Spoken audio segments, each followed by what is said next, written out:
नमस्कार, मैं रवि आसलीवाल। सकारात्मक खबरों में आपका स्वागत है। आप न्यूज़ के चैनल इसलिए देखते हैं ताकि आपको सूचना मिल सके, और अगर आप सूचना प्राप्त करना चाहते हैं तो आप हमारे चैनल को सब्सक्राइब कर सकते हैं। और यदि आपको ऐसे चैनल देखने हैं जिसमें सिर्फ किसी का अपमान होता हो, आपके मन में गंदगी भरने का काम होता हो, और हाँ, यदि आपको लड़ाई झगड़े की बहस में आनंद आता हो, तो आपको लड़ाई झगड़े की बहस के बारे में बता दें कि आप के बच्चे इससे क्या सीखेंगे, क्योंकि लड़ाई झगड़े की बहसों में अब गालियों की भी भरमार होने लगी है। तो आपके संस्कार पर क्या वो असर डालेगी, यह वक्त ही बताएगा। इसलिए समय रहते छोड़ देंगे तो आपकी अपनी पर्सनल समस्याएं, देश की समस्याएं इनमें बताई जाएगी। इसलिए ऐसे चैनल सब्सक्राइब करें जिसमें न्यूज़ हो। इसलिए हमारा चैनल लड़ाई झगड़े की या किसी के अपमान की या मन में गंदगी भरने की काम का सुविधा नहीं देता है। इसलिए आप हमारे चैनल को सब्सक्राइब कर सकते हैं और बढ़ते हैं खबरों की ओर। भारतीय रिजर्व बैंक ने गुरुवार को अपनी मौद्रिक नीति की समीक्षा में नीतिगत दरों में कोई बदलाव नहीं किया। आम आदमी को दो बड़ी राहत दी है। पहला, केंद्रीय बैंक ने रिटेल लोन एक बार फिर रिस्ट्रक्चर करवाने की मंजूरी दे दी है। इससे लोग अपने होम, ऑटो जैसे सभी कर्ज रिस्ट्रक्चर करवाकर डिफॉल्ट के खतरे से बच सकेंगे। यह सुविधा नहीं मिलेगी जिन्होंने मार्च 2020 से कभी पहले डिफॉल्ट नहीं किया हो। आरबीआई ने 5 महीने से चले आ रहे मोड की अवधि आगे मोरेटोरियम की अवधि आगे नहीं बढ़ाई है। रिजर्व बैंक ने कर्ज और सोने के मूल्य का अनुपात एलटीवी 75% से बढ़ाकर 90% कर दी है। रिजर्व बैंक ने कहा कि परिवार, उद्यमी और छोटे कारोबारियों पर कोरोना का असर कम करने के लिए फैसला लिया गया है। 31 मार्च 2021 तक यह लागू रहेगा। 1 अप्रैल 2021 से वापस 75% एलटीवी लागू रहेगी।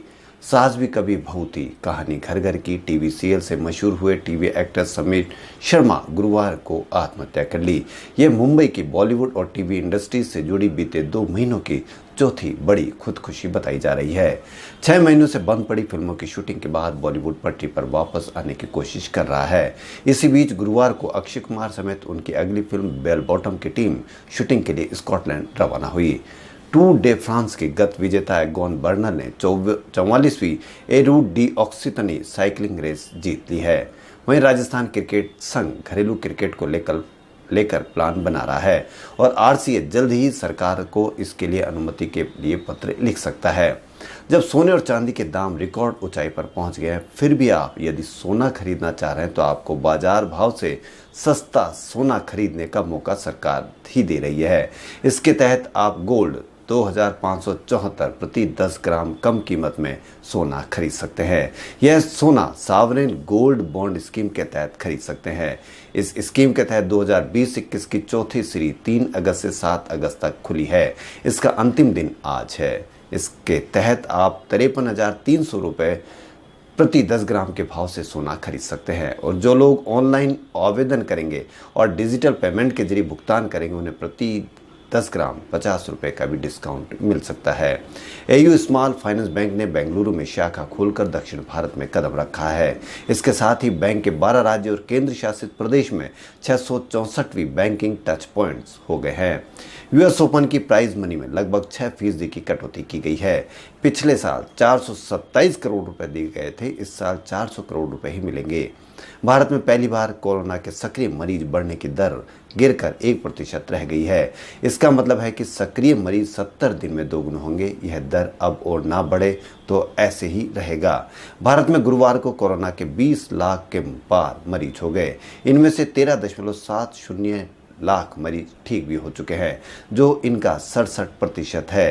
रोज औसतन 55,000 नए मरीज मिल रहे हैं, वहीं 44,000 ठीक भी हो रहे हैं। कोरोना की दर 1% और ब्राज़ील में 1.6% है। यानी सबसे ज़्यादा मरीजों वाले इन 3 देशों में मरीज बढ़ने की दर भी भारत में ज़्यादा है। अमेरिका में 35 दिन, ब्राज़ील में 30 दिन और वहीं भारत में 24 दिन में मरीज दोगुने हो रहे हैं। अगर यही रफ्तार नहीं घटी तो एक रिपोर्ट के अनुसार अगस्त के अंत तक भारत में 40 लाख मरीज हो सकते हैं।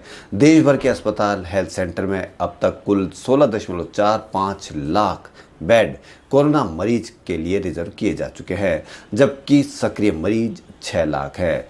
1414 अस्पताल चिन्हित है। इनमें से 29,266 आईसीयू बेड और 1.03 लाख ऑक्सीजन सपोर्ट वाले बेड है। 18,644 वेंटिलेटर राज्यों को दिए गए हैं।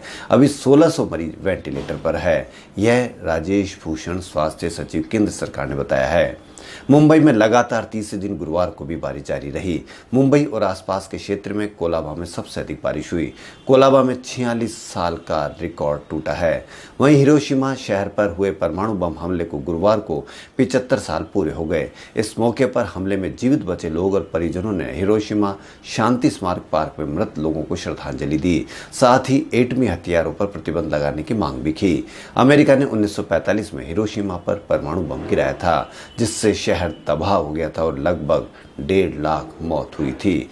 मनोज सिन्हा जम्मू कश्मीर के नए उपराज्यपाल नियुक्त किए गए हैं। जम्मू कश्मीर को केंद्र शासित प्रदेश का दर्जा देने के बाद पहली बार कोई राजनेता एलजी बना है। सुप्रीम कोर्ट में कारोबारी विजय माल्या के खिलाफ अवमानना केस की फाइल से कुछ दस्तावेज गायब हो गए।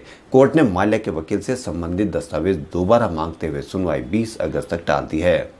राजस्थान में कोरोना का कहर जारी है। राजस्थान में गुरुवार को 1151 नए मरीज मिले और 12 लोगों ने दम तोड़ा। वहीं संक्रमित अब 48,996 हो गए हैं। वहीं मौत भी 757 तक पहुंच गई है। वहीं देश भर में गुरुवार को 61,669 नए मरीज मिले। यह किसी भी एक दिन का सबसे ज्यादा रिकॉर्ड है। पहली बार 60,000 से ज्यादा मरीज मिले हैं। इन्हें मिलाकर अब कुल संक्रमित 20 लाख के पार हो गए। वहीं 891 लोगों की मौत भी हो गई, जिससे मृतक 41,573 हो गए हैं। मृत्यु दर 2.06% हो गई। सबसे ज्यादा 11,514 मरीज महाराष्ट्र में मिले हैं। वायदा बाजार में सोना चांदी के दाम फिर बढ़े। एमसीएक्स में अक्टूबर में 55,840 प्रति 10 ग्राम और 75,000 के पार चांदी हो गई है। देश की 23 लाख यूनिवर्सिटी में प्रवेश के लिए आयोजित होने वाली कॉमन लॉ एंट्रेंस टेस्ट या क्लेट चौथी बार स्थगित की है। अब यह परीक्षा 1 सितंबर को कराई जाएगी। वहीं मद्रास हाईकोर्ट ने योग गुरु रामदेव की कंपनी पतंजलि आयुर्वेद वेद और दिव्य योग ट्रस्ट पर 10 लाख रुपए का जुर्माना लगाया है। यह जुर्माना खुद के ट्रेडमार्क का दुरुपयोग करने और कोरोना की दवा बताने के भ्रामक प्रचार पर लगाया गया है।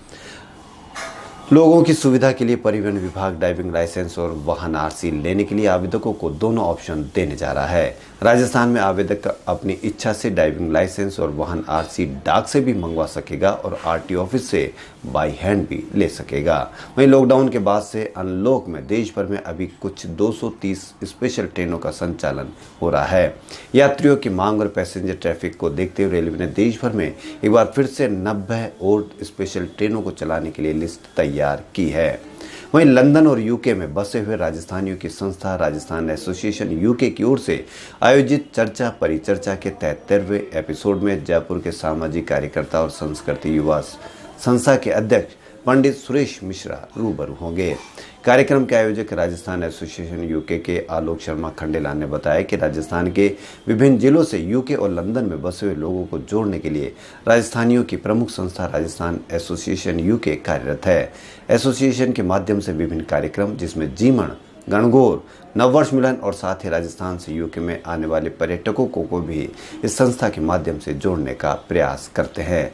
जिसमें इस चर्चा में प्रमुख रूप से लोकसभा अध्यक्ष श्री ओम बिरला, राजस्थान विधानसभा अध्यक्ष डॉक्टर सीपी जोशी, भाजपा के प्रदेश अध्यक्ष सतीश पूनिया महाराज, कुमार लक्ष्यराज सिंह, सोमगिरी महाराज, बीकानेर महाराज डॉक्टर कर्ण सिंह, जम्मू कश्मीर लेखक शिव खेड़ा भी प्रमुख रहेंगे। खबरों फिलहाल इतना ही। यदि आपको हमारा चैनल पसंद आए तो लाइक, सब्सक्राइब और शेयर अवश्य करें। धन्यवाद।